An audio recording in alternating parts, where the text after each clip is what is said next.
Le visage de l'employé de la sécurité sociale devint livide tandis qu'elle fixait son écran. « Monsieur Brennan », chuchota-t-elle, « d'après nos fichiers, vous êtes décédé en 1994. J'ai cru avoir mal entendu. Mon nom est Pierre Brennan et j'étais bien vivant, assis dans ce bureau administratif exigu, mes mains calleuses serrant des documents d'assurance périmés. Les néons bourdonnaient, projetant des ombres crues sur les murs écaillés. « C'est impossible, dis-je. J'utilise ce numéro de sécurité sociale depuis mon premier emploi à 18 ans. » L'employé tapa autre chose. Son expression passa de la confusion à la peur. Elle attrapa son téléphone de ses doigts tremblants. J'avais 33 ans, récemment licencié de la Syrie, avec mes derniers 47 € en poche. Et apparemment, je n'existais pas. Ou pire, j'existais en tant que quelqu'un qui était mort depuis presque 40 ans. Derrière moi, je sentais le fantôme de mon beau-père, Roy Hatcher, qui m'avait jeté dehors 15 ans auparavant. Ces mots résonnaient encore. « Tu n'es pas de mon sang.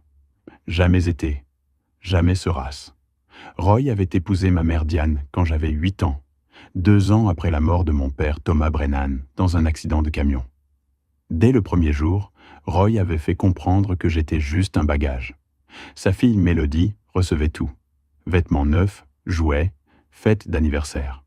Moi, j'avais les friperies et le silence. Le matin de mes 18 ans, mes sacs étaient en fait près de la porte. « Tu es un homme maintenant », avait dit Roy. « Ce n'est plus ma responsabilité. » Ma mère n'avait pas dit un mot. Seule Mélodie, 12 ans, pleurait à sa fenêtre. Pendant 15 ans, j'avais construit ma vie à partir de rien. Chantier, entrepôt, scierie. Jamais demandé d'aide. Jamais accepté la charité. J'avais ma fierté et mon salaire, et c'était suffisant. Jusqu'à la fermeture de la scierie. Jusqu'à l'accident du travail et les factures médicales qui ont tout dévoré. Jusqu'à ce bureau où j'avalais ma fierté pour la première fois. L'employé raccrocha et me regarda avec ce mélange d'horreur et de pitié. « Monsieur Brennan, je dois vous demander de rester assis. Mon supérieur arrive. »« Qu'est-ce qui se passe ?» Un agent de sécurité se rapprocha. « Le numéro que vous utilisez a été signalé par Interpol en 1994. Il appartient à un enfant décédé dans un accident de camion avec son père. Mon père est mort dans un accident de camion en 1997. J'avais 6 ans. Je me souviens des funérailles. L'enfant qui est mort avait 3 ans, en 1994. Un homme en costume marine apparut. Il regarda l'écran, puis mon visage. Son calme se fissura. Dans cette fissure, je vis quelque chose de terrifiant, de la reconnaissance. « Mon Dieu » murmura-t-il. Verrouillez son dossier immédiatement. N'appelez personne d'autre. Il me regarda à nouveau. « Monsieur Brennan, ou qui que vous soyez, vous devez vous préparer. Tout ce que vous pensez savoir sur votre vie est sur le point de changer. » Je restais assis, mes 47 € dans mon portefeuille, mes mains tremblantes. Être jeté dehors à 18 ans n'était rien comparé à découvrir que je n'étais peut-être le sang de personne. L'homme qui se faisait appeler Pierre Brennan était sur le point d'apprendre que son existence était construite sur la tombe de quelqu'un d'autre. Je n'étais pas censé me retrouver ici. 33 ans, au chômage, mes derniers 47 € dans mon portefeuille. La salle d'attente sentait le désinfectant et le désespoir. Mes mains racontaient mon histoire, cicatrices des chantiers, callosité de l'entrepôt, coupures fraîches de la scierie. Ces mains avaient construit mon indépendance depuis que Roy m'avait jeté dehors. Diane avait épousé Roy quand j'avais 8 ans. Avant, c'était juste nous deux après la mort de mon père Thomas. Je me souviens du jour où elle m'a parlé de l'accident. Son camion avait dérapé près de Marseille, en septembre 1997. J'avais 6 ans. « On va s'en sortir, mon chéri », avait-elle murmuré aux funérailles. 2 ans plus tard, Roy, superviseur à EDF, maison avec piscine. Pour ma mère, le salut. Pour moi, un homme calculant le coût d'accepter le fils d'un autre. Roy avait une fille, Mélodie, 2 ans plus jeune. Les lignes furent vite tracées. Elle avait cours de danse, vêtements neufs, fête d'anniversaire. Moi, les dons de l'église et des gâteaux de supermarché. L'argent ne pousse pas sur les arbres. Il faut donner la priorité à la famille.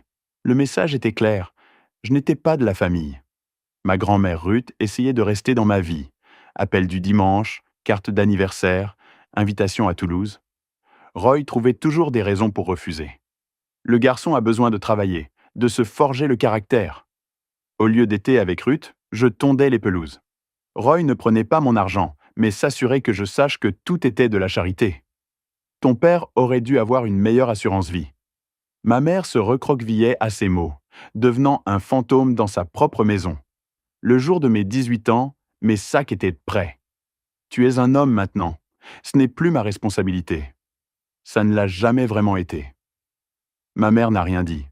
Mélodie a couru dehors en sanglotant. Je suis désolé, Pierre. Ce n'est pas juste. Ce n'est pas ta faute, Mel. C'était il y a 15 ans. Depuis, j'avais travaillé, économisé, construit une vie entièrement mienne. Pas d'aide, pas de charité, jamais. Jusqu'à la fermeture de la scierie. Jusqu'à l'accident qui m'a déchiré l'épaule. Jusqu'aux factures médicales.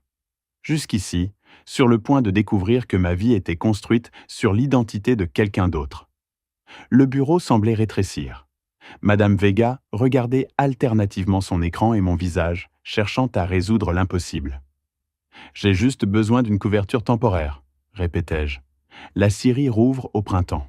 J'aurais besoin de votre numéro de sécurité sociale, monsieur Brennan. » Je récitais les 13 chiffres mémorisés depuis mes 18 ans. 1,94 05 79 421 836. Les chiffres qui avaient défini mon existence dans chaque base de données, chaque emploi, chaque déclaration d'impôt. Ses doigts s'arrêtèrent. Elle effaça, retapa plus lentement. Son front se plissa. Elle se pencha vers l'écran, puis recula comme brûlée. « Monsieur Brennan, il y a un problème avec votre numéro. » « Quel problème ? J'utilise ce numéro depuis 15 ans. » Du texte rouge, des symboles d'avertissement sur l'écran. Ce numéro a été signalé par Interpol en 1994. Il appartient à un enfant décédé dans un accident de camion avec son père, Pierre James Brennan. Le sol bascula. Mon père est mort en 1997, j'avais 6 ans. Je me souviens des funérailles. « Monsieur, restez assis. » Elle décrocha son téléphone. « Monsieur Randolph, poste 3, urgent, numéro signalé. » L'agent de sécurité se rapprocha. Les gens sortaient là avec leur téléphone. La sueur perlait sur mon front. Bernard Randolph arriva. Grand, fin cinquantaine, présence autoritaire. Son calme se fissura en regardant l'écran. Confusion, reconnaissance, émerveillement. Mon Dieu, verrouiller son dossier. N'appeler personne. Je dois passer un appel spécifique. Que se passe-t-il ? Je n'ai rien fait de mal. Il m'étudia intensément. Est-ce le nom que vous avez toujours utilisé ? Depuis la naissance, Pierre James Brennan. Ma mère est Diane Brennan, née Hollis. Mon père était Thomas Brennan. Votre père est mort quand ? Le 15 septembre 1997, près de Marseille. Quel âge aviez-vous ? 6 ans, presque 7. Des souvenirs d'avant ? Spécifiques ? Les souvenirs étaient flous, comme du verre dépoli. Une cuisine jaune, ma mère qui chantait, le rire de mon père. Le numéro que vous utilisez appartenait à un enfant de 3 ans, mort en 1994, Pierre James Brennan et son père Thomas.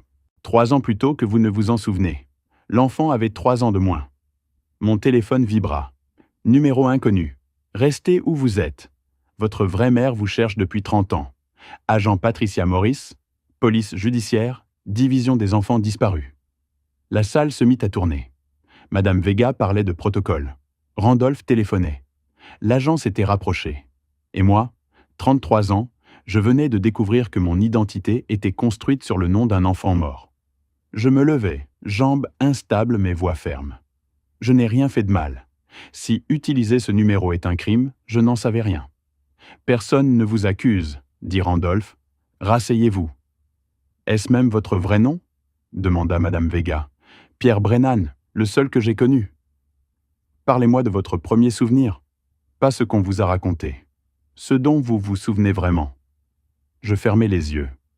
Une cuisine jaune, tournesol sur le papier peint, ma mère chantant. Mais les détails m'échappent.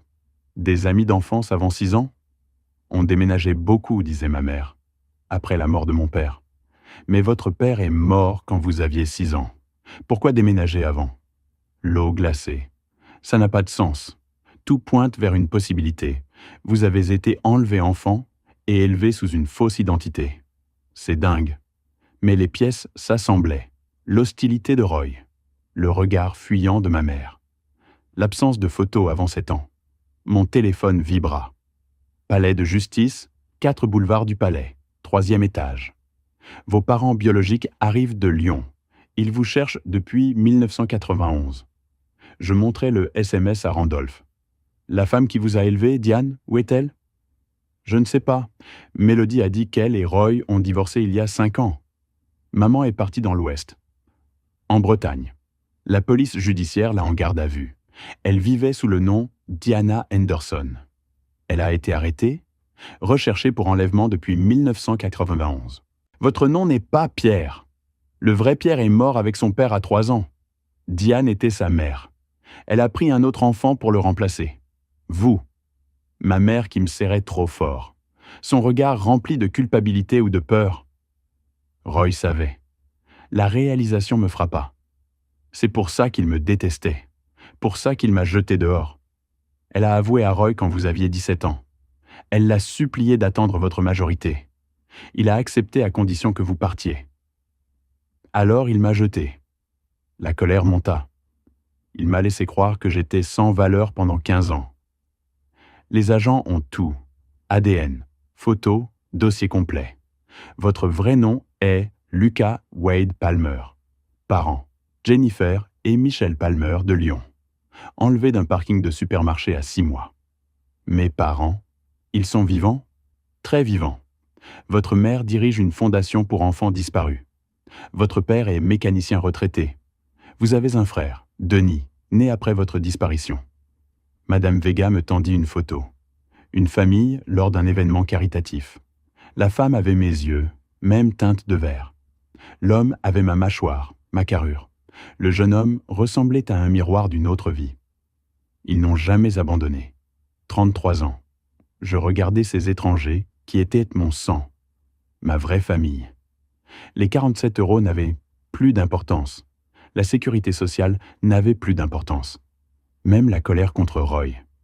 Tout ce qui comptait, quelque part à Lyon, 2 personnes prenaient point l'avion pour rencontrer le fils qu'elles n'avaient jamais cessé d'aimer.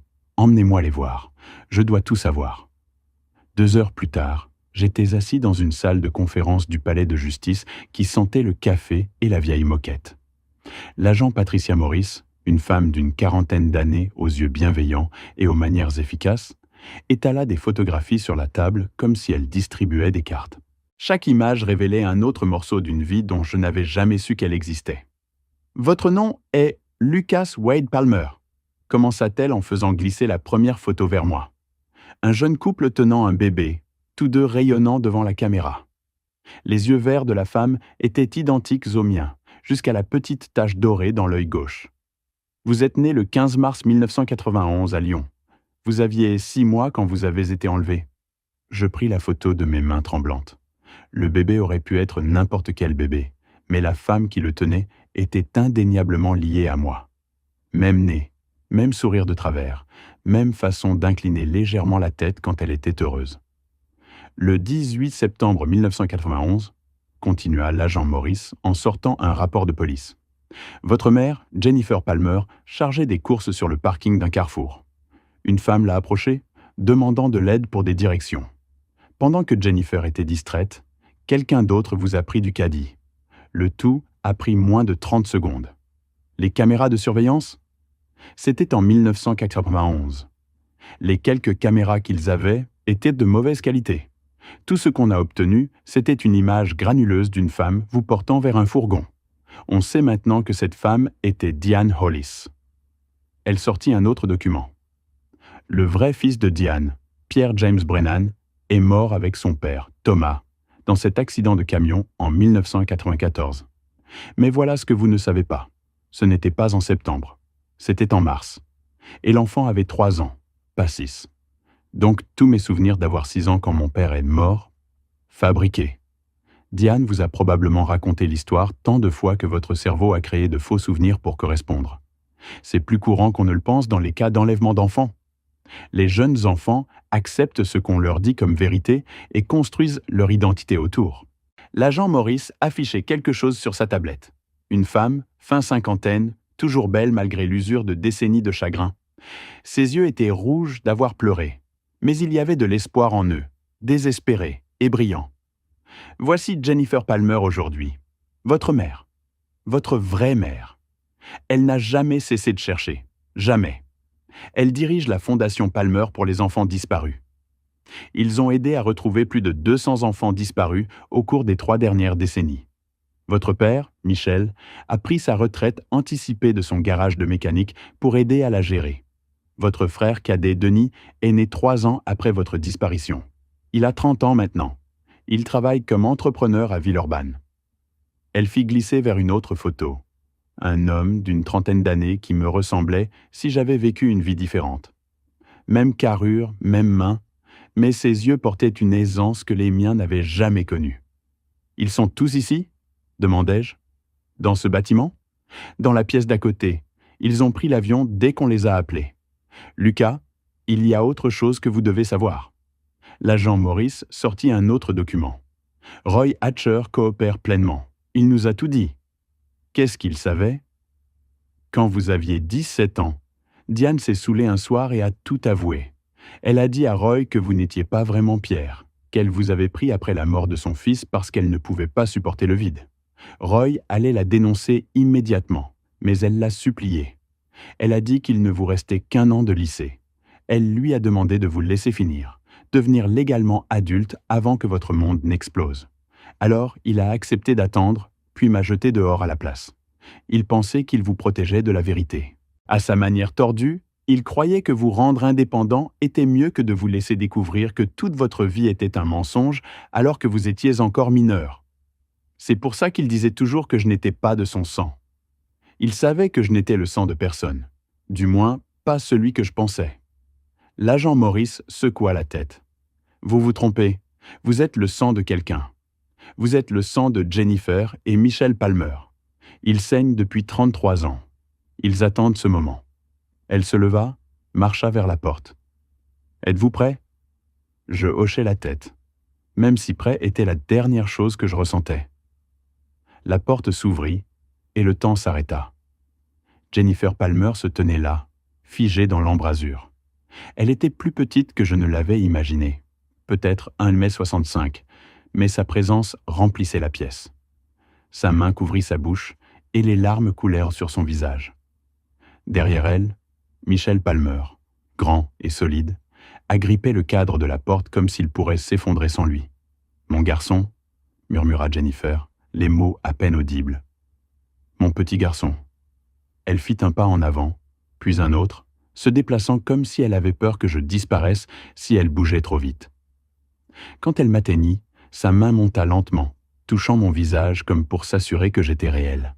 « Tu as le menton de ton grand-père », dit-elle en riant à travers ses larmes. Je me suis toujours demandé si tu grandirais pour lui ressembler. Michel avança alors, ses mouvements prudents et mesurés. « Lucas » dit-il, sa voix rauque d'émotion.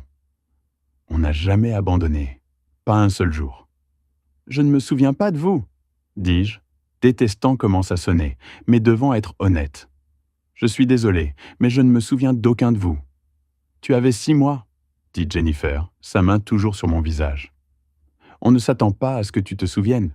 On voulait juste que tu rentres à la maison. » Puis elle me serra dans ses bras, et quelque chose en moi qui avait été gelé pendant 33 ans commença à dégeler. Les bras de Michel nous entourèrent tous les deux, et j'étais entouré de quelque chose que je n'avais pas ressenti depuis avant que Roy ne me jette dehors. Peut-être jamais. Ce n'était pas juste de l'amour, c'était l'appartenance. Une véritable appartenance de sang profond. Derrière eux, Denis apparut dans l'embrasure, restant en retrait, mais regardant avec des yeux qui reflétaient les miens. Mon frère, mon vrai frère. « On a tellement de choses à te raconter, » murmura Jennifer contre mon épaule. « Tellement de temps à rattraper. Mais d'abord, bienvenue à la maison, Lucas. Bienvenue à la maison. » 3 mois plus tard, je me tenais dans ce qui avait été ma chambre de bébé à Lyon. Jennifer, ma vraie mère, l'avait gardée exactement comme elle était le jour de ma disparition. Le berceau contenait toujours l'ours en peluche qu'elle avait acheté pour mon premier Noël. Les murs affichaient toujours la frise de l'alphabet qu'elle avait peinte elle-même pendant sa grossesse. Dans le placard étaient suspendus de minuscules vêtements qui avaient attendu 33 ans un bébé qui n'était jamais rentré à la maison. Je ne pouvais pas le changer, dit Jennifer depuis l'embrasure. Michel voulait le faire après 10 ans, mais je savais que tu reviendrais. Une mère sait. La maison Palmer n'avait rien à voir avec la maison froide et divisée de Roy. Des photos de famille couvraient chaque surface, y compris des dizaines de photos de progression d'âge de ce à quoi je pourrais ressembler à 5, 10, 15, 20 ans. Ils avaient célébré mon anniversaire chaque année avec un gâteau et une chaise vide. Denis m'a dit qu'il avait grandi en parlant à son frère disparu, partageant ses secrets avec ma photo, promettant de m'apprendre à faire du vélo quand je rentrerais à la maison. La vérité sur Diane avait été plus difficile à traiter. Elle avait été condamnée à 15 ans pour enlèvement. Pendant ses aveux, elle s'était complètement effondrée, décrivant comment elle avait perdu la raison après la mort de son fils. Elle était dans ce même supermarché, m'avait vu seule dans le caddie pendant juste un instant et avait pris une décision qui avait détruit plusieurs vies. Elle avait utilisé l'identité de son fils mort pour moi, déménagé constamment pendant les premières années pour éviter la détection, et avait fini par croire son propre mensonge si complètement qu'elle avait presque oublié que je n'étais pas vraiment Pierre. Roy avait obtenu une mise à l'épreuve pour ne pas avoir signalé le crime quand il l'avait appris. Mélodie m'avait contacté après avoir vu la couverture médiatique. Je me suis toujours demandé pourquoi papa te détestait tellement, avait-elle dit quand on s'était rencontrés pour un café. Maintenant, je comprends. Il avait peur que la vérité éclate. Peur que maman aille en prison. Peur de tout perdre. Il a choisi la solution du lâche. On construisait quelque chose comme une relation fraternelle maintenant, même si c'était compliqué par la connaissance que sa mère m'avait volée à la mienne. Les Palmer ne m'avaient pas juste donné une famille, ils m'avaient donné un but. La fondation que Jennifer avait créée avait été sa façon de canaliser le chagrin en action. Maintenant, j'y travaillais aussi, utilisant mon histoire pour donner de l'espoir à d'autres familles.